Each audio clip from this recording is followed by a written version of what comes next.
प्यारे स्टूडेंट, आज मैं आप लोगों के लिए एक नया टॉपिक लेकर आया हूं, जिसमें आप पढ़ेंगे एक समान बाह्य वैद्युत क्षेत्र में रखे वैद्युत द्विध्रुव पर लगने वाला बलयुग्म आघूर्ण। Couple on an electric dipole placed in an external uniform electric field.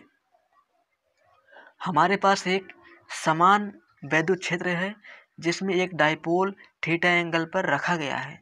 उस पर कार्य करने वाला बलयुग्म आघूर्ण को हम आज निकालने वाले हैं। यदि आप नोट्स बनाना चाहते हैं तो इसका नोट्स मैं इस वीडियो के डिस्क्रिप्शन में दे दूंगा, वहां से आप डाउनलोड करके नोट्स बना सकते हैं।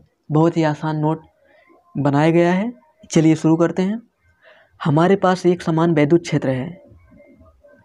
हर जगह विद्युत क्षेत्र समान है, यहाँ यहाँ यहाँ हर जगह इलेक्ट्रिक फील्ड सेम है, जिसमें एक डायपोल ए बी थीटा कोण पर रखा गया है और डायपोल का जो लेंथ है 2L है, जिस पर आवेश -q और +q है।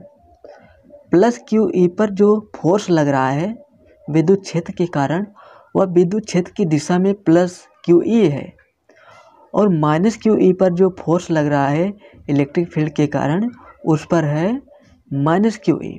-q आवेश पर -QE फोर्स लग रहा है।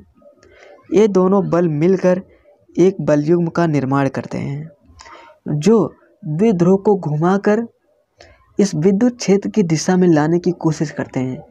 इस समय द्विध्रुव इस कंडीशन में है, ये दोनों बल मिलकर इसे घुमाकर इस तरह लाने की कोशिश करते हैं, विद्युत क्षेत्र की दिशा में लाने की कोशिश करते हैं। इस प्रकार द्विध्रुव पर एक प्रत्यानयन बल उत्पन्न हो जाता है, जो विद्युत द्विध्रुव को घुमाकर वैद्युत क्षेत्र की दिशा में लाने की कोशिश करते हैं। समझ रहे हैं आप? अतः द्विध्रुव पर आरोपित बलयुग्म आघूर्ण टाउ इक्वल टू एक बल का परिमाण गुणे दोनों बलों के क्रिया रेखाओं के बीच की लंबवत दूरी। मतलब किसी एक बल का परिमाण QE या -QE, इसका परिमाण किसी एक बल का परिमाण गुणे दोनों बलों के, एक बल A है एक बल A है, ये दोनों बल जो कार्य कर रहे हैं इनके बीच की लंबवत दूरी, ये डिस्टेंस हमें निकालना है। हम लिख लेते हैं टाउ इक्वल टू एक बल का परिमाण। हम किसी एक बल का परिमाण ले लेते हैं, हम इसे ले लेते हैं QE गुणे दोनों बलों के क्रिया रेखाओं के बीच की लंबवत दूरी। इन दोनों बलों के क्रिया रेखाओं, ये दोनों बल जो कार्य कर रहे हैं इनके बीच की लंबवत दूरी हम निकालेंगे। यही दूरी, इसमें हम पाइथागोरस थ्योरम लगाएंगे। ये एंगल 90 डिग्री है, तो हम निकालेंगे साइन थीटा इक्वल टू मिलेगा साइन थीटा इक्वल टू लंब बटे में कर्ण। लंब ये है लंब BC, लंब कितना है BC बटे में 2L, कर्ण है 2L। BC इक्वल टू हो जाएगा 2L sine theta.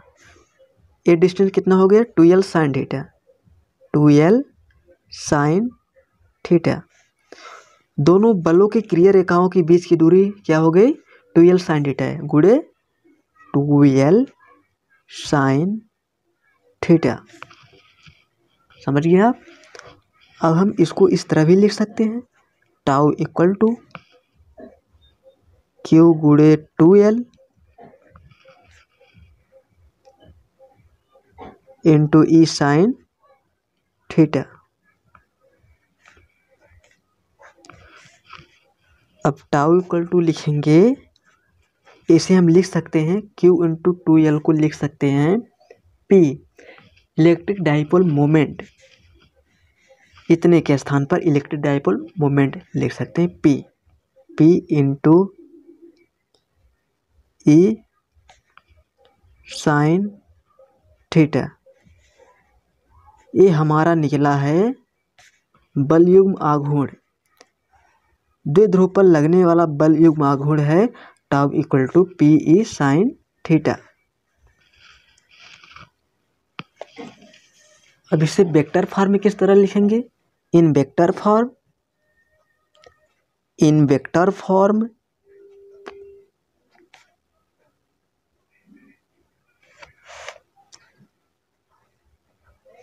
Tau equal to P cross E, ये हो गया इसका वेक्टर फॉर्म। अब इसमें कुछ स्पेशल कंडीशन है, विशेष स्थितियां, उसके बारे में चर्चा करते हैं। कंडीशन नंबर 1, जब हमारा डाइपोल जो है इलेक्ट्रिक फील्ड के समांतर हो जाए उस समय हमें बलयुग्म आघूर्ण क्या मिलेगा। जब ये डाइपोल जो है इस तरह है घूमकर इलेक्ट्रिक फील्ड के समांतर हो जाए, पैरेलल हो जाए, उस समय बलयुग्म आघूर्ण क्या मिलेगा। जब ये घूमकर इस डायरेक्शन में आ जाएगा, विद्युत क्षेत्र की दिशा में आ जाएगा, उस समय विद्युत क्षेत्र और डाइपोल के बीच क्या एंगल बनेगा, 0 डिग्री। तो यहाँ पर हम लिख देंगे 0 डिग्री, साइन 0 को वैल्यू 0, उस समय हमारा जो बलयुग्म आघूर्ण है 0 मिलेगा। हो गया कंडीशन नंबर 1 कंप्लीट हो गया।